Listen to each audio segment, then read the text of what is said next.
Hello, this is Johnny Cycles with CyclesGaming.com here with the wrap up for my Dimir Dragons deck that I just ran through a league for my Dragons and Modern article. Overall, our win record was 1-4, which is obviously not very great. It's not overly surprising, unfortunately. If you've read the article that I posted a few months ago, that lines up pretty well with our win rate back then. I'll talk about some of the problems in a minute, but our game plan that we had of filling our graveyard quickly to turn out a early Murktide Regent went surprisingly well. I don't think we got particularly unlucky like we've seen in some of our matches.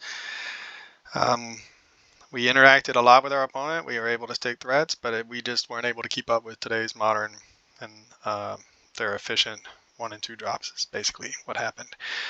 I think control in general is behind the 8 ball in today's Modern. If you're not running the free spells like Solitude, we do have Subtlety in the sideboard, but if you're not heavy on the free spells and with some support of the best Planeswalkers, or I'm not even sure what else you need, to be honest, to compete from a control standpoint. Control in the 60 card format is really not my cup of tea, but so we are already behind the 8 ball, but adding to that is that we have to take out what control needs the most to keep competitive, which is card draw. We do have Thought Scour and Preordain, but we're cutting into our ability to play more card draw or more answers by playing cards like Stitcher Supplier to fill our graveyard, plus obviously our dragon package of Dragon Turtle and Ebondeath Dracolich. So I think if you wanted to make a Dimir control deck, you obviously wouldn't be playing the dragons we're playing. We wouldn't be playing Stitcher Supplier probably. You would go more of a Orcish Bowmasters, more answers, more cheap threats of our own, and with Murktide as a finisher. Right now, Murktide technically is our finisher, but we don't really have any pressure between turns 1 and whenever we can stick the Murktide, which is as early as turn 2, often turn 3. But if our opponent answers that first Murktide, then a lot of times we're just in trouble. Or if our opponent's able to race us with their cheap 1 and 2 drops, if our answers don't line up in time. We saw in one of our matches how we thought seized our opponent, they top decked their Ragavan, got it in under our counter magic, and went the distance basically with it. And that's where Modern's at right now. Heavy emphasis on 1 and 2 drops that do a whole lot of things, that can win games on their own. So when you're playing a mid-range control strategy, you're really fighting an uphill battle, and when you're playing one that has cards like Dragon Turtle and Ebondeath Dracolich, as good as they are, obviously, they're not highly competitive in today's Modern.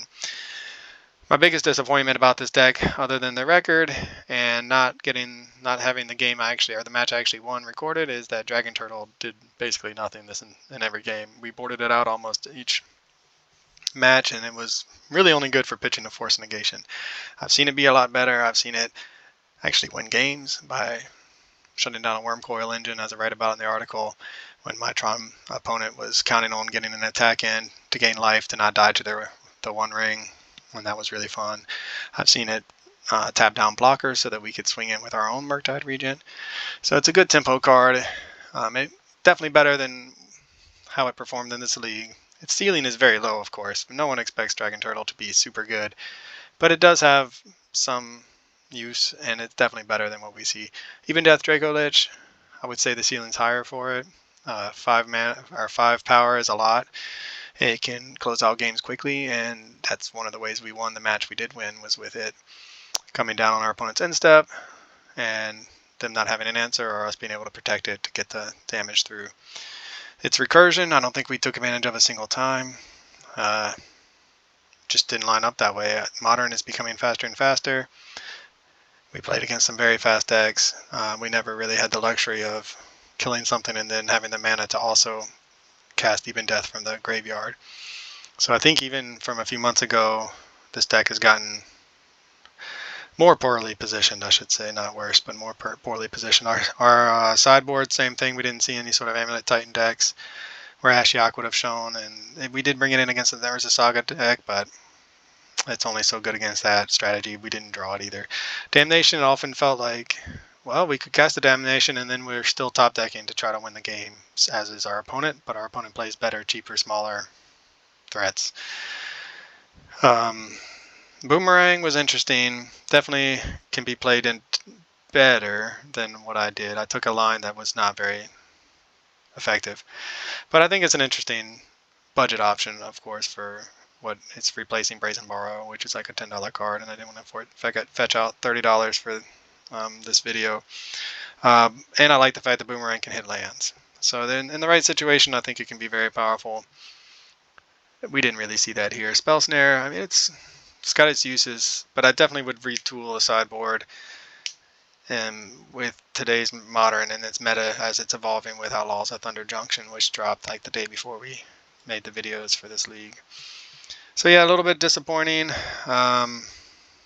Is there a deck here? Is there a way we can tweak this to make it more competitive? Maybe we can.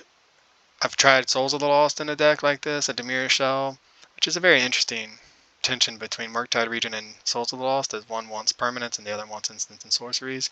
But they kind of work together in that regard too. If you can fill your graveyard with enough instants and sorceries, you can pump out a big Murktide without it reducing the power of the Souls of the Lost. But you have to find the right balance. Not sure what that right balance is yet. I'm not sure I'm going to be coming back to this deck for a while. I'm really excited about some of the Gruul cards that just dropped from Outlaws of Thunder Junction. As you can see, you have Magda, Stingerback, Terror. This is in Maga the Horde Master, I believe is what it's called. Colossal, Rattleworm, Gold Vein Hydra. These are all cards I'm really excited to build around. Tiny Bones, we'll see. I really think he's going to be busted, but it's a format with Orcish Bowmasters. But Ragavan's a 2/1 and is busted in the format, so I think this has some long-term potential. Pick them up now is what I would say. So yeah, be on the lookout for those Gruul decks. Can't wait to play them. Can't wait to make some videos. Put them on the website. Subscribe on YouTube if you haven't already. Everybody counts. And for CyclesGaming.com, this is Johnny Cycles. I'll catch you on the next one. Thanks for watching. This is Johnny Cycles with CyclesGaming.com, and this has been another edition of Dragons and Modern. Be sure to go to my site and check out all of my original Magic the Gathering content, where I post articles and video of my janky modern brews in my commander decks. I'm also publishing a couple chapters every month for my science fiction fantasy novel called The Pod Kind. Check me out on YouTube as well. Click that subscribe button. I'd really appreciate it, and I'll catch you on the next one.